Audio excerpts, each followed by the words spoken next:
Hello, good evening and welcome to World Today. This is a show where we get you all the updates that are coming in from different parts of the world on a daily basis. It's your window to the world. I'm Gautam Roy. And tonight on the show we'll get you the latest as far as India's foray into the Indian Ocean region is concerned. External Affairs Minister visiting two Indian Ocean countries in a span of days. He's in Mauritius today, and a lot of agreements have taken place that are of great significance for the two countries and the region as well. We'll tell you all about it. We'll also tell you what is the latest that is being done to salvage the 2015 Iran nuclear deal, apart from the situation in Myanmar as well. But let's turn to our headlines first. External Affairs Minister Dr S Jaishankar is in Mauritius on the second leg of his visit to the Indian Ocean region. India and Mauritius signed several agreements, including one for comprehensive economic partnership. India delivers another 1 lakh doses of COVID-19 vaccine. Signs a $100 million defense line of credit. Let us exchange on provision of Dornier aircraft and Dhruv helicopter by India as well. Massive demonstrations against the military coup in Myanmar. Cities across the nation witness swelling crowds protesting the takeover by the military junta. Thousands gather in towns and cities despite a chilling message from the junta that confrontation would cost more lives.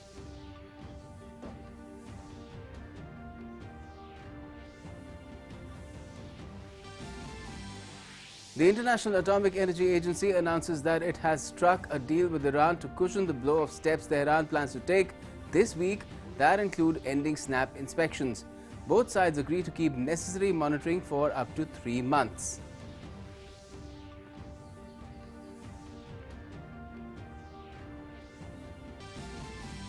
Pratt & Whitney and Boeing 777 aircraft come under intense scrutiny of regulators across the globe after a United Airlines flight using a Pratt & Whitney engine emergency landed over the weekend in Denver. FAA steps up inspections while Japan halts all flights with the Pratt & Whitney engines.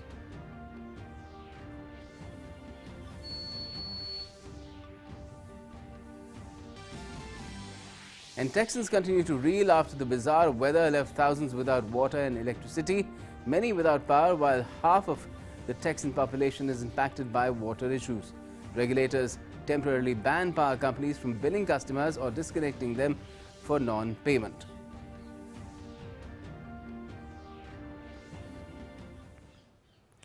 All right, let us begin with the big news as far as World Today is concerned.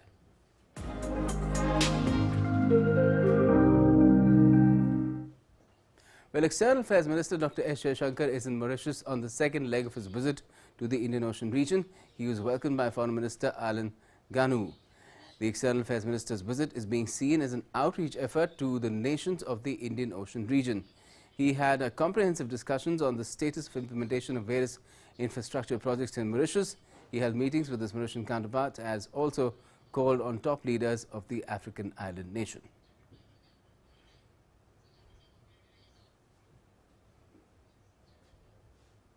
Let's now quickly sum up for you what really happened as far as this visit of the External Affairs Minister to Mauritius is concerned. Some of the key points, if you could call them that, right here up on our video wall. Well, what happened was, first we talk about the helping hand. 1 lakh doses of COVID-19 vaccines reached Mauritius after India rolled out its own vaccination program. And apart from that, also this was a clear and telling demonstration of the extraordinary relationship between both the nations. And apart from the 1 lakh doses that were sent earlier, another 1 lakh doses of the vaccine also reached Mauritius today along with the External Affairs Minister. He in fact symbolically handed over the 1 lakh additional doses of commercially procured made in India COVID-19 vaccines. Now, India says that it's truly glad that it has facilitated the commercial procurement of these vaccines, which further would be arriving in the coming weeks as well. India has already sent 23 tons of essential medicines, 500,000 tablets of hydrochloroquine, and a lot more. Really, if you look at the kind of supplies that have been sent by India, a special consignment of Ayurvedic medicines also included, and a 14-member medical assistance team under our Mission Sagar. Now, let's look at what has been signed today as well. That in itself is going to be quite telling in the coming days into the kind of relationships that they can develop, India and Mauritius together. If you look at the comprehensive economic partnership agreement that has taken place, moving on further, if we could move on to the Comprehensive Economic Partnership Agreement, yes, that is the CECPA that we're talking about. The External Affairs Minister said that it's a special day for a special relationship. That's how he's described the CECPA, which is between India and Mauritius. Now, further on, if you get into the details of the CECPA, you find that it is a completely comprehensive agreement. It will help focus a lot on the kind of trade and relations that we have in terms of goods and services. If we could move on further, it will be helpful. Now, this will provide, both nations have signed this Comprehensive Economic Cooperation Partnership Agreement, which is what the CECPA stands for. This is India's first such agreement with any African country. So this is something quite unique as far as Mauritius is concerned. It will help focus on post-pandemic economic recovery and enable business expansion and greater investments as well. So, which is why it's known as CECPA, which is comprehensive. The External Affairs Minister in fact said India is privileged to have entered into a comprehensive economic cooperation partnership agreement with Mauritius. It will provide a timely boost for the revival of post-COVID economies, and it will also enable Indian investors to use Mauritius as a launchpad for business expansion into continental Africa, helping the prospect of Mauritius emerging as a hub of Africa. Especially the francophone influence of Mauritius was mentioned, because there is a part of Africa where French is also spoken as additional language, and this will help there. The CECPA provides preferential access to Mauritius for bulk of the trade into the Indian market of over 1 billion people. That's something that the External Affairs Minister also highlighted. Now, we are partners in security as well, and how? Well, a special $100 million defense line of credit has also been signed. Now, this will enable the procurement of defense assets from India according to the needs of Mauritius. The External Affairs Minister in fact commented about it and said these initiatives underline once again that the security of Mauritius is in the security of India, and the prosperity of Mauritius is our own prosperity. Now, letters were also exchanged on provision of a Dornier aircraft and a Dhruv helicopter by India. This will step up Mauritius' maritime monitoring capabilities. They can do better surveillance. Dornier aircraft and an advanced light helicopter Dhruv will be provided on lease to Mauritius on gratis, that is on a free basis, for 2 years. So that's what has happened as far as today is concerned. Very action-packed day as far as taking relationships forward with Mauritius is concerned, and India has been working on that comprehensively. And how is that helpful as well? Let's find out. Professor Swarn Singh of the School of International Studies at the Jawaharlal Nehru University is now joining us. Good evening to you, Professor. Just tell us in the first place the kind of exchanges that we've had in Mauritius today, the External Affairs Minister going there, the CECPA. To what extent will it further cement ties and improve, all sorts of relations between India and Mauritius? You have already detailed all the Excuse me. initiatives that happened in today's meetings. Of course, CECPA is perhaps the most important clincher of this visit for various reasons. One, that it is a first FTA with any African country that India has had, and Mauritius would like to project itself as a gateway to Africa. And we all understand that in coming decades, African continent is going to be the one with demographic growth trends and also rapid economic productivity growth trends. So in that sense, all major nations, including India, would be very keen to engage with the African continent, and Mauritius understands and presents itself as a gateway. But I want to underline the fact that this visit both to Maldives and now to Mauritius are part of India's larger focus on the Indian Ocean littoral, and I dare say actually of the Indo-Pacific as a larger vision that India has had. So you noticed and you said yourself how even before the vaccine diplomacy, vaccine Maitri came into the vogue, yes, India had supplied to all these nations, including to Mauritius, about 500,000 doses of hydroxychloroquine and other medicine, and food and other things. And now, of course, the vaccine diplomacy is going to take the front stage in how India engages its immediate neighborhood, including both Maldives and Mauritius. And these nations would increasingly then, engage with India and find India as a very useful partner. The CECPA itself, for example, has opened doors for about 300 plus Indian exports and about 600 plus Mauritius exports to India, which will be now getting a very preferential access to mutual markets in that sense, and which will further facilitate not just trade in goods and services, but potentially also investments. We all understand Mauritius is the largest source of foreign direct investments into India. And engaging with such an FTA with the Mauritius is going to give boost to other economic engagements in that sense, very definitely. Of course, security and the littoral engagement of dealing with challenges of piracy and terrorism are important.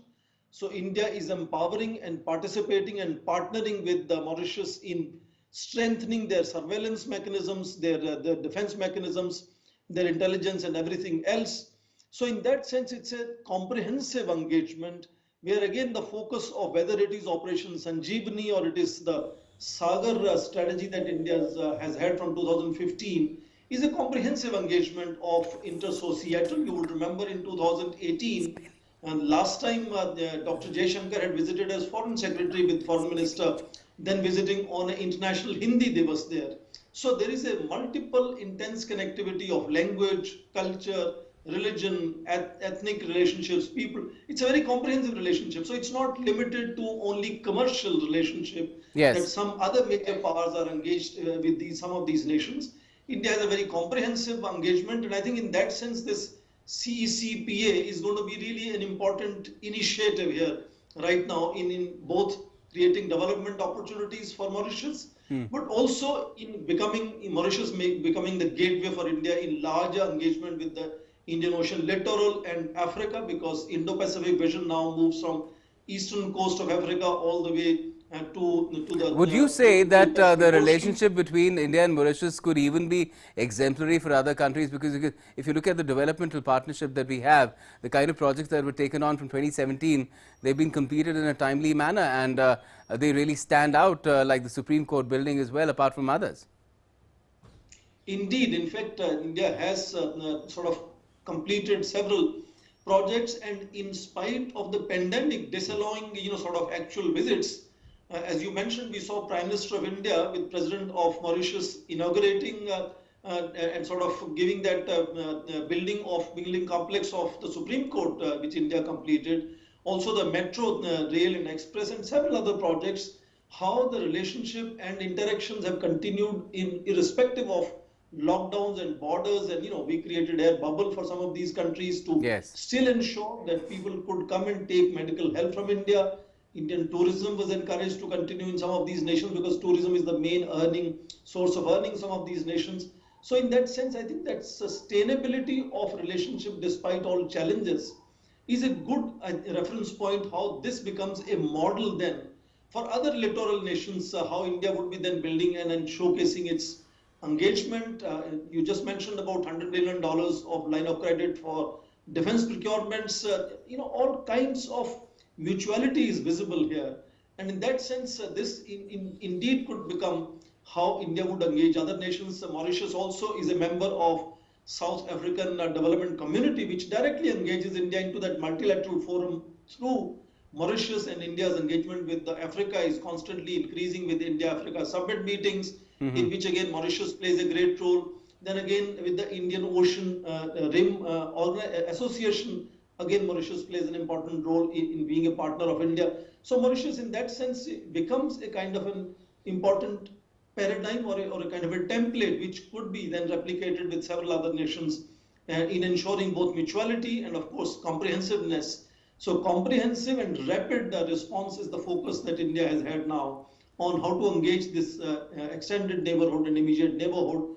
And Mauritius is a great example in that sense. The bonhomie and the kind of hectic engagements that Foreign Minister has had, despite some internal issues in Mauritius, is a reflection of nothing kind of disturbs the bilateral relationship and how things can constantly keep moving ahead, irrespective of some of the irritants that could happen either internally in either of the two sides or between the two sides, So how to manage some of those issues is something which gives great confidence and showcases how nations can maturely behave with each other and Yes. focus on building partnerships for mutual development.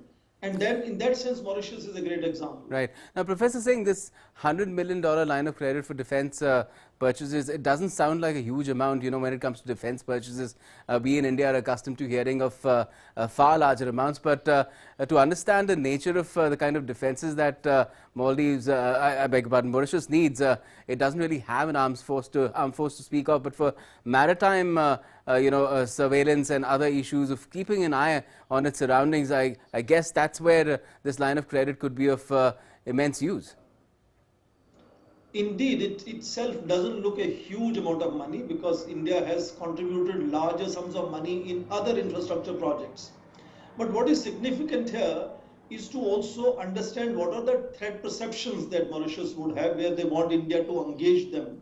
And it's not limited simply to supplying, defense equipment and systems.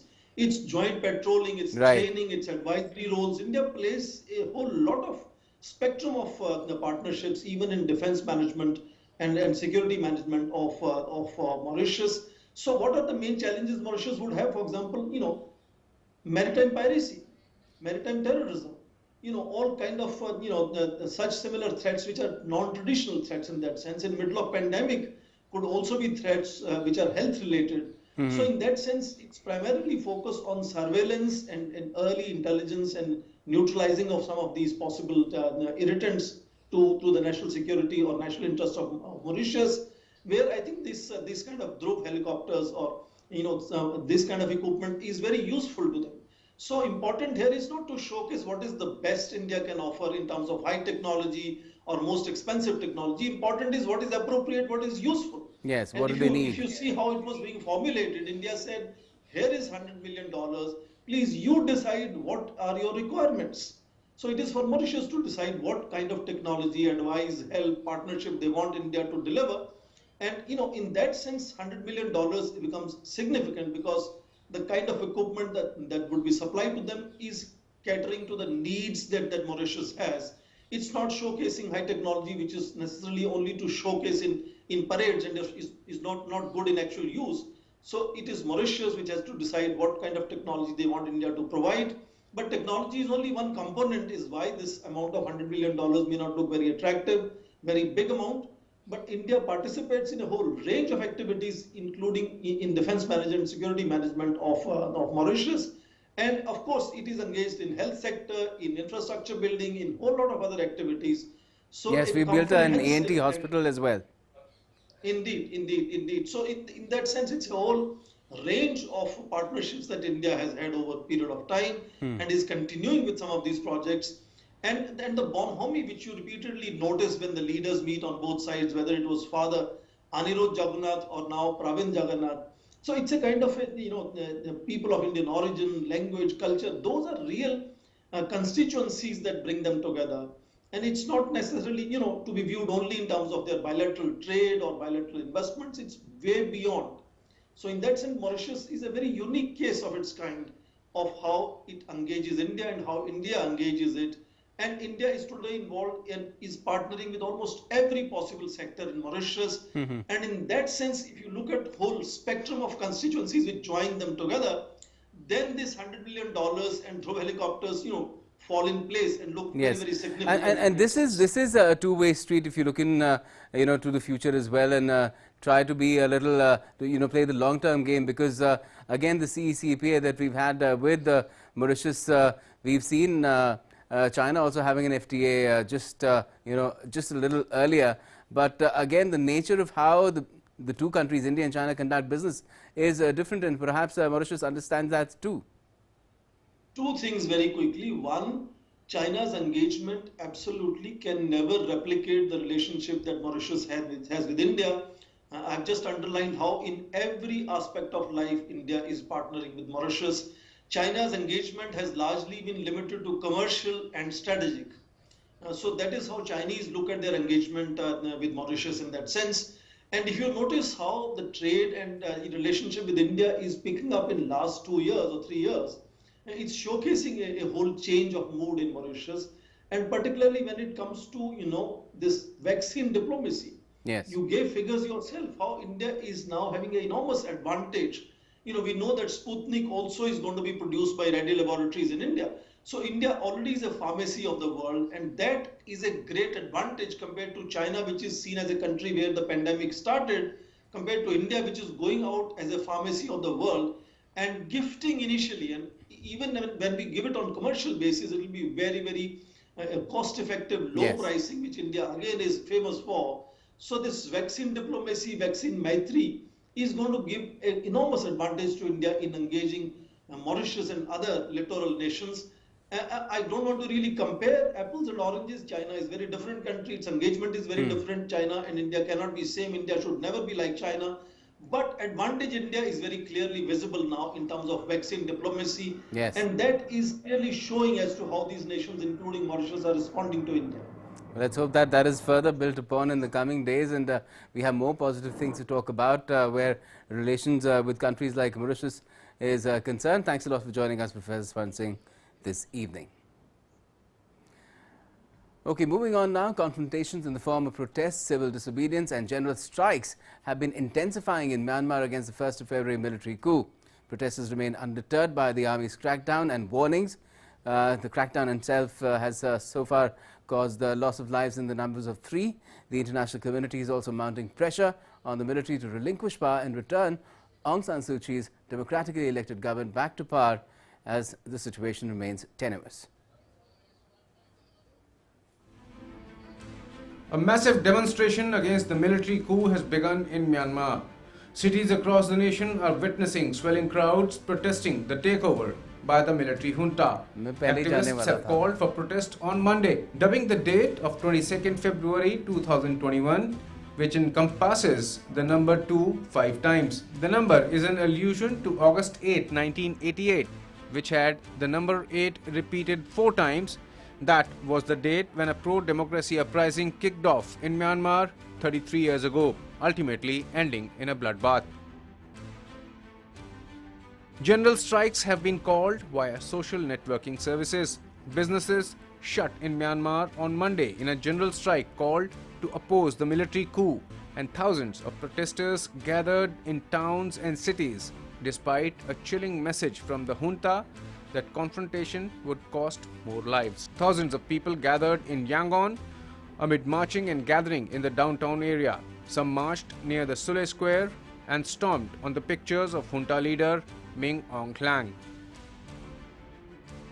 Demonstrators in Yangon continued to march and sing as Myanmar's protest called for a general strike to oppose the military coup.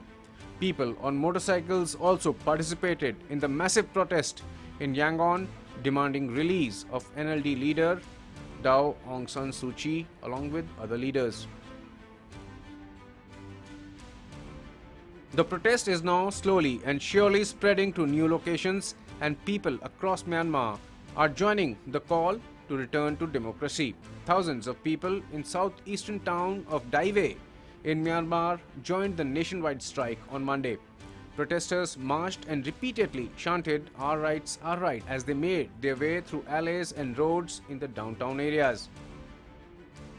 Protesters also flocked to Myanmar's city of Mandalay on Monday, despite warning from the junta. Businesses in the city shut on Monday in a general strike, which is called to oppose the military coup.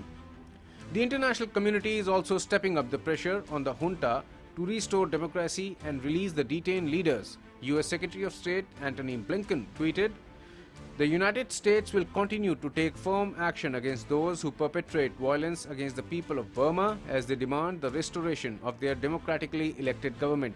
We stand with the people of Burma."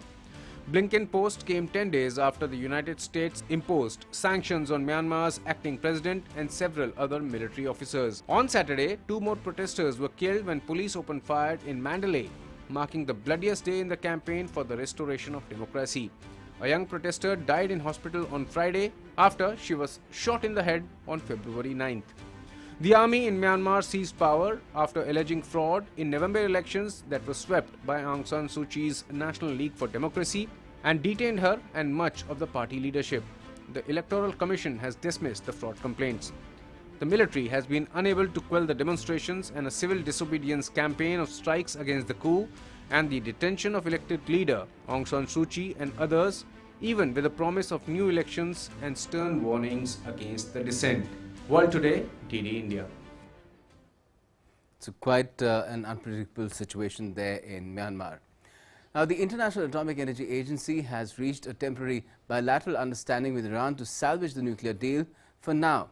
Iran will stop the implementation of the voluntary measures as envisaged in the 2015 Joint Comprehensive Plan of Action, that's the JCPOA, commonly known as the Iran nuclear deal, as of 23rd of February to comply with a law passed by its parliament. IAEA Director General Rafael Grossi told reporters after a visit to Tehran that things have been worked out. IAEA will continue with its necessary verification and monitoring activities for up to 3 months, according to a temporary bilateral technical understanding reached between the two sides. The International Atomic Energy Agency, which is the UN nuclear watchdog, has announced that it has struck a deal with Iran to cushion the blow of steps that Iran plans to take this week that include ending snap inspections. Both sides have also agreed to keep necessary monitoring for up to 3 months. The announcement by IAEA Chief Rafael Grossi confirmed that Tehran would go ahead with its plan to slash cooperation with the agency on Tuesday. Iran has been gradually breaching terms of a 2015 nuclear pact with world powers since the United States, under former President Donald Trump, withdrew in 2018 and reimposed sanctions. The pact aims to keep Iran at arm's length from being able to make nuclear arms, which Tehran says it has never wanted to build. In the first place, we reconfirmed that Iran will continue to implement the Comprehensive Safeguards Agreement without any limitation, as they have been doing so far. In the second place, we agreed that in view of the law, and in particular the provision that establishes limitations, we reached a temporary bilateral technical understanding whereby the agency is going to continue its necessary verification and monitoring activities for a period of up to 3 months. A key part of Iran's plan for reducing cooperation this week is ending implementation of the additional protocol, under which the IAEA has the right to carry out snap inspections in member states at sites not declared to the agency. Iran had agreed to implement the protocol under the 2015 nuclear deal. Grossi told reporters that they were still able to retain the necessary degree of monitoring and verification work despite diminishing access. To keep this understanding we reached under review constantly, so if there is anything we want to suspend it or extend it, this can be done. My hope, the hope of the IAEA, has been to be able to stabilize a situation which was very unstable. And I think this technical understanding does it so that other political consultations at other levels can take place.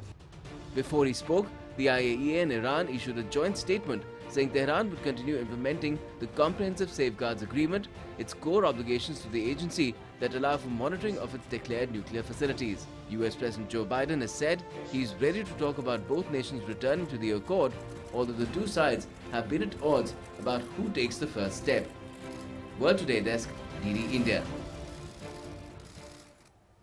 Now, US regulators announced extra inspections on Boeing 777 jets using the same type of engine that shed debris over Denver on Saturday, while Japan went further and suspended their use while it considers what action to take.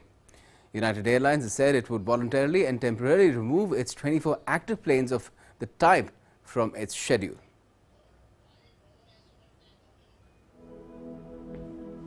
Pratt & Whitney engines and Boeing 777 aircraft have become the center of investigations and inspections after a United Airlines flight using a Pratt & Whitney engine emergency landed over the weekend. The 26-year-old Boeing 777 shed debris over Denver on Saturday after its right engine, a Pratt & Whitney 4000, failed mid-flight. There were 231 passengers and 10 crew on board.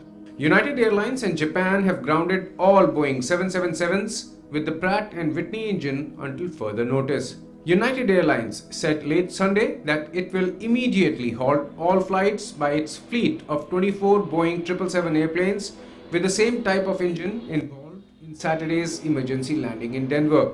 The announcement came after the Federal Aviation Administration said that it would require stepped-up inspections of 777 aircraft with Pratt & Whitney PW4000 series engines after the right engine failure on United Flight 328. United said it will continue discussions with US regulators to determine any additional steps that are needed to ensure these aircraft meet our rigorous safety standards and can return to service. The FAA had said it expected the new inspection would require some planes to be temporarily taken out of service. In the last few years, malfunctioning in the Pratt & Whitney engines has grounded several flights in many countries. Even as US regulators announced extra inspections on Boeing 777 jets using the same type of engine that shed debris over Denver on Saturday, Japan's Transport Ministry ordered Japan Airlines Company and Japan's Transport Ministry ordered all the airlines to suspend use of 777s with Pratt & Whitney 4000 engines while it considered whether to take additional measures. Japan's Transport Ministry said that early last December, a Boeing 777 returned to its departure point after its left engine failed, and in 2018, another Honolulu-bound flight experienced engine failure 30 minutes after departure. That incident also prompted a US Federal Aviation Administration investigation into the Pratt & Whitney 4000 engines a year later. World Today, DD India. Now, the worst of the power outages due to deadly winter storms may be over in Texas, but thousands of Texans are still without power, struggling to manage the damage caused. US President Joe Biden declared a major disaster in Texas to allow the federal government to offer additional help to America's second largest state, and regulators have said you cannot disconnect people from their electricity if they haven't paid their bills. About 30,000 Texans were still without power on Sunday after a historic, deadly winter storm lashed the southern US state. While half of the Texas population is impacted by water issues, Houston residents in particular have been frustrated with broken pipes and caved-in seats among the damage the bizarre weather brought. After an extended winter storm brought low temperatures, snow and rolling blackouts to the state of Texas, Houston residents are still tackling damaged houses as well as food and water shortages. Although the emergency conditions and forced outages have been in gradual recovery, many residents are still left struggling with a number of problems. The storm has caused pipes to burst everywhere in the city. Distribution centers were set up around the state to help people in need of food and water. We're doing water and various foods. So the two things we're trying to accomplish, of course, for the people because of the boil notice, they need water. But also for the families that the economic impact of this, where they lost the food in their freezer or their refrigerator, as well as the families that are just in need, period. Meanwhile, Governor Greg Abbott declared that Texas utility regulators will temporarily ban power companies from billing customers or disconnecting them for non-payment. The governor said that the Public Utility Commission of Texas will order electricity companies to pause sending bill to customers and will issue a temporary moratorium on disconnection for non-payment. The state will use the time to find a way to protect utility customers. The issue about utility bills and the skyrocketing prices that so many homeowners and renters are facing is the top priority for the Texas legislature right now. That's exactly why I called that emergency meeting yesterday. Since yesterday through today, they've been working around the clock on solutions. It's exactly why the Public Utilities Commission put a stay right now, a halt, on any further increases. And let me just repeat what I said to make sure everyone knows, and that is the Public Utilities Commission is issuing a moratorium on customer disconnections for non-payment, and they are also going to restrict electric providers from sending customers the skyrocketing invoices at this time. Across Texas, deaths related to the winter storm continue to increase. While dozens of deaths have been reported, experts believe the toll is likely far larger and it could be weeks or months before the true magnitude is known. US President Joe Biden has already declared a major disaster in Texas so as to allow the federal government to provide more resources and assistance to the state. World Today, DD India. Let's now take a look at the updates on the COVID-19 situation from across the world as well. The tally of COVID-19 cases worldwide has surpassed 11 crore 20 lakh. The total recoveries stand at 8 crore 73 lakh. The deadly virus has claimed over 24 lakh 79,000 lives globally. The US continues to remain the worst affected from COVID-19, where more than 2 crore 87 lakh cases have been registered, and the country has reported over 5 lakh 11,000 deaths due to the disease. Now, as the US, which already remains to be the worst hit due to COVID-19, the Institute of Health Metrics and Evaluation has released its latest projection on COVID-19 related deaths. According to the institute, the death toll in the United States may exceed 5,89,000 by 1st of June, which means that over 90,000 people may die from the disease in less than 100 days. The IHME has also warned about the threat of new variants of the coronavirus. It projects that by late April, the new variant discovered in the United Kingdom may account for 80% of the total infections in the United States. Now, Australia's most populous state, New South Wales, began rolling out the COVID-19 vaccination on Monday. Special Health Accommodation Cleaning Supervisor Gayatri Velangalur Srinivasan was the first person on Monday morning to receive the Pfizer-BioNTech vaccine in Sydney. New South Wales aims to vaccinate 35,000 frontline workers over the next 3 weeks with the Pfizer-BioNTech vaccine. However, the vast majority of the population will be injected with the AstraZeneca vaccine. Up to 4 million Australians are expected to be inoculated by March. And Israel reopened swaths of its economy, including malls and leisure facilities, on Sunday, with the government saying the start of a return to routine was enabled by COVID-19 vaccines administered to almost half the population.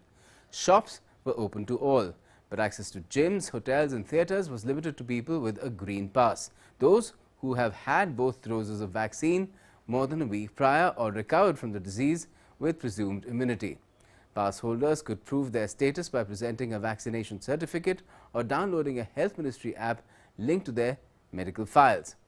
Coming exactly a year after Israel's first documented coronavirus case, Sunday's easing of curbs was part of a government plan to open the economy more widely next month, when Prime Minister Benjamin Netanyahu is up for re-election.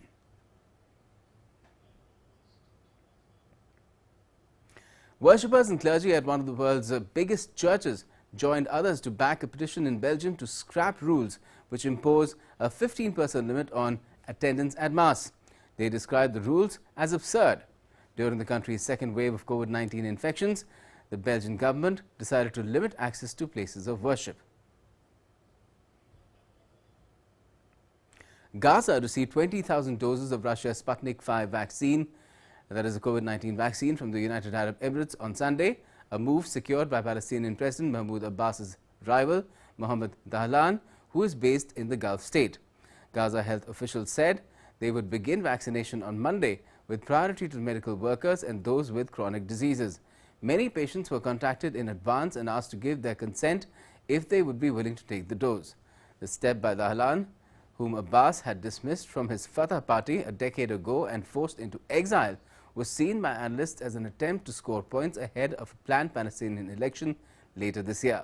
Gaza received its first shipment of 2,000 doses of Sputnik V on Wednesday, that is the 17th of February, sent by Abbas's government after Israel approved the transfer through its border with the territory, which is controlled by the Palestinian leaders as Islamist Hamas rivals. Gaza, which is home to 2 million people, has registered more than 54,000 COVID-19 cases with 543 deaths.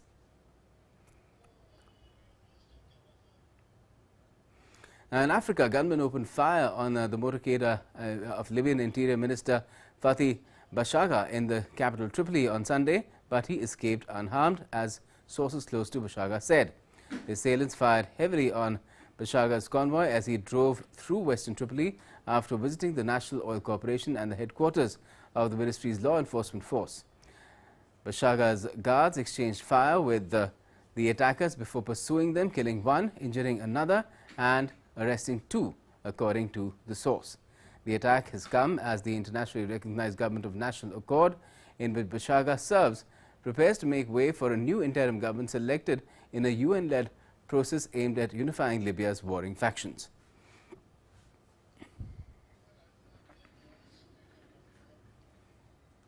And casting his ballot in the second round of the presidential polls on Sunday, former President of Niger and electoral candidate Mahamane Ousmane said the election fraud would not be tolerated.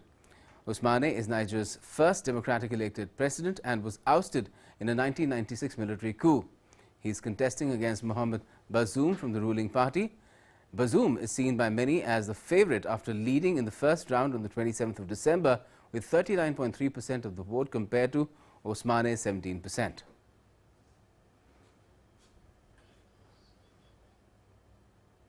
At least 2 people were killed and 5 others were wounded when a bomb hit a police vehicle in Afghanistan's capital on Sunday. There was no immediate claim of responsibility. A rising number of blasts caused by small magnetic bombs placed under vehicles have occurred in the recent weeks, mostly in the capital Kabul, which many have blamed on the Taliban.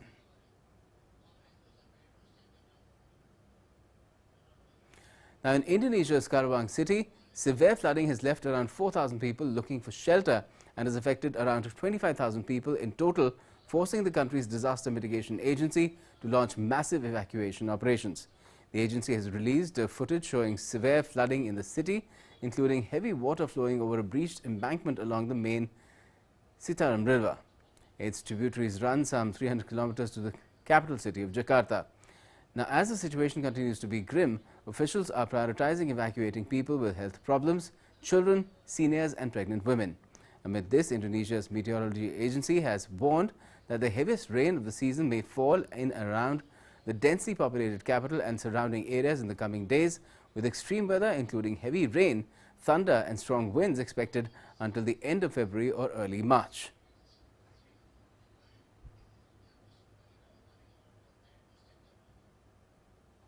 And time now to also get you some quick-fire speed news.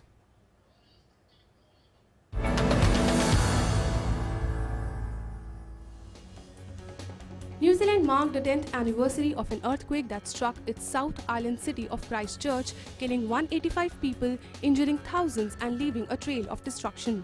Hundreds of people gathered at a memorial wall in Christchurch to observe a minute of silence. Prime Minister Jacinda Ardern said it was time to look ahead with hope for the future of New Zealand's second largest city. In 2011, a 6.3 magnitude earthquake struck close to Christchurch city at a depth of 5 kilometers, which killed many in the city. 7 people were killed after a military plane crashed in Abuja, Nigeria's capital, the authorities said in a statement. According to the statement, a Nigerian Air Force Beechcraft King Air B350I aircraft crashed while returning to the Abuja airport after reporting engine failure. Following the incident, the Nigerian Chief of Air Staff launched an investigation to ascertain the cause of the incident. In Philippines, over 5,000 people have fled to temporary shelters as a tropical storm Dujuan continued to wreak havoc in the southern part of the island nation. Storm Dujuan brought heavy rains which submerged dozens of villages underwater. The country's disaster monitoring agency said that the 2 regions of the southern coast were hit by powerful winds of 45 kilometers per hour in the first storm to hit the country this year. The bad weather also prompted the cancellation of at least 36 domestic flights. In Spain, graffiti artists painted walls in Barcelona with murals showing arrows through the heads of former Spanish King Juan Carlos and the late dictator General Francisco Franco to protest jailing of rapper Pablo Hasél for glorifying terrorism and insulting the monarchy in his songs. Police clashed with over 6,000 demonstrators gathered in the city. In a sheer use of force, the police used batons and shields to disperse the crowd. According to the authorities, over 95 people were arrested in Catalonia. Hundreds of Haitians took to the streets of Port-au-Prince in Haiti to demand an end to President Jovenel Moïse's term in office.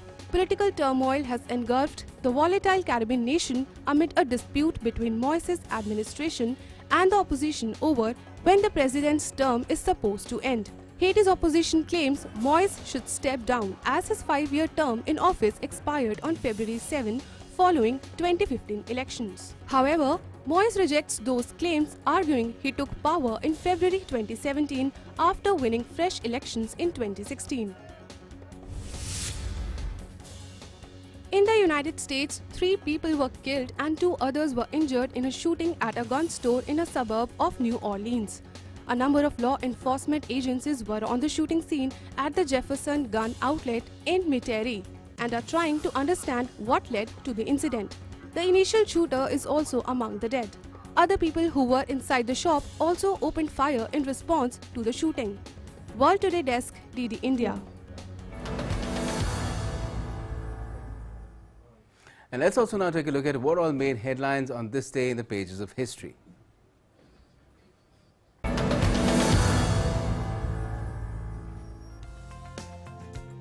It was on this day in 1403 when the King of France, Charles VII, was born to Charles VI and his wife Isabella in Paris. He served as the king between 1422 and 1461. Before ascending the throne, he was known as Dauphin and was regent for his father from 1418. He assumed the throne after his father's death in 1422. It was on February 22 in 1732 when George Washington, the first president of the United States, was born in Westmoreland County in Virginia. George Washington took oath as the President of United States on April 30 in 1789. He is revered as the father of his country for the great services he rendered during America's birth and infancy. On February 22 in 1980, Israel introduced a new currency, the shekel, replacing the pound, which was in use as Israel's official currency since the state was founded. The new currency, the shekel, was named after the silver coin of the Bible that was last in use some 2000 years ago. It was on February 22 in 1997 that a group of scientists in Scotland announced the birth of the world's first successfully cloned mammal, Dolly the sheep. Dolly, who was created at the Roslin Institute in Edinburgh, was actually born on July 5th in 1996, although it was only few months later that her arrival was announced by the institute. On February 22 in 2014, Ukrainian MPs voted to oust President Viktor Yanukovych and hold early presidential elections on May 25. The parliament voted to remove Yanukovych after 3 months of street protests. The vote came after police stopped guarding presidential buildings, allowing protesters in, and the parliament made new high-level appointments. World Today Desk, DD India.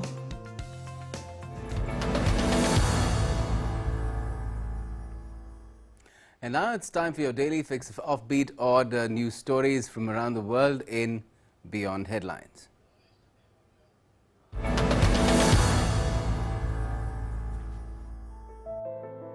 The 15th International Defence Exhibition and Conference opened in UAE's Abu Dhabi. Over 900 companies from more than 50 countries and regions are participating in the 5-day event. The world's top military companies have brought their latest products, showcasing innovative application of cutting-edge technologies in the international military and innovative defence fields. During the exhibition, there are also several activities including aerobatics performances and dynamic display of equipment. A koala in eastern Australia has received the world's first prosthetic foot, specially designed for the marsupial. Triumph, a male koala, was born without a right foot. He was rescued in 2017 in northern New South Wales by vet nurse Marley Christian, who found him next to his dying mother. A US company which specializes in animal prosthesis rose to the challenge to create a foot for Triumph, but they were unsuccessful after several attempts. Then a local dental prosthetist, John Doltman, came to the rescue and volunteered to build him a working prosthetic foot. A 5,000 square foot, 139-year-old San Francisco house became the talk of the town as it was loaded onto a flatbed truck and moved from its lot on Franklin Street to its new home a few blocks away on Fulton Street. Spectators turned out to cheer and capture the moment in camera as the house began its journey to its new location. At some points, construction workers had to cut back branches to ensure the house could pass down some of the city's tree-lined streets. Tigers are ferocious and known for their loud roar, but they have an adorable side too. This 8-month-old tiger, Sharhan, in Russia's Brno Zoo, makes soft, melodious sounds to draw his mother's attention. Zoo officials say Sharhan has been making such sounds ever since he was a cub. He is one of 4 tigers born in the zoo in June 2020. Jasmine Harrison set a new world record as the youngest female to complete a solo row across the Atlantic Ocean. 21-year-old Harrison from North Yorkshire completed the approximately 4,826-kilometer journey from the Canary Islands in 70 days, 3 hours and 48 minutes, as part of the Talisker Whiskey Atlantic Challenge event that started in December last year. As many as 21 boats from around the world took part in the event. We always wonder how flowers, which are one of the beautiful creatures of nature, bloom to spread their hue and radiance. Cambridge University revealed a time-lapse recording showing a rare cactus moonflower blooming in its Bonn Botanic Garden. Originating from the Amazon, the flower is believed to be the first of its kind to bloom in the UK. 14-year-old Freya Headington from the UK has undergone a heart transplant using a new method that capitalizes on harvesting hearts from a wider range of donors, significantly reducing her wait to 2 months from potential 2 years. The procedure, which started at the Royal Papworth Hospital in Cambridge, England, can retrieve donor hearts that stop beating on their own after life support is withdrawn, while a special device is able to restart the heart and ensure it is healthy before it is transplanted into a patient. In India, Rohit Mehra, an IRS officer and a nature lover in Punjab's Amritsar, has come up with the world's first tree clinic and ambulance service, the Pushpa Tree and Plant Hospital and Dispensary for the treatment of trees and plants free of cost. The clinic has provided a toll-free number for people to call and inform about their problems related to trees and plants, which is then analyzed by a team of experts, including botanists and scientists who provide the cause and solution to the problem. An ambulance with medicines and a team of workers then reaches the spot and provides the treatment. In Poland, residents of Korycin in Poland have been making snowmen the whole weekend to help a 2-year-old boy, Bartosz Bojarzyński, who has been diagnosed with an extremely complex heart defect. The money that is raised during the exhibition of these snowmen will be given to the boy's family for his surgery. Residents of the town, friends of the family and even local firemen came to the snowy meadow ready for the challenge. They made hundreds of different snowmen to draw attention to the charity auction.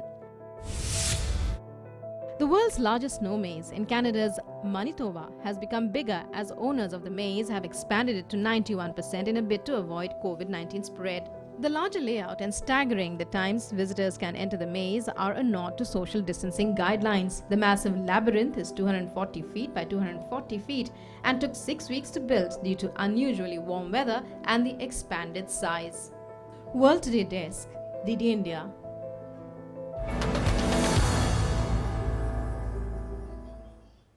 And with that, that's all we have for the moment in World Today. But before we go, known for its picturesque beauty, the Niagara Falls have frozen. Weeks of frigid temperatures have left the Niagara Falls encrusted in ice. We now leave you with these images of the Niagara Falls. Thanks for watching.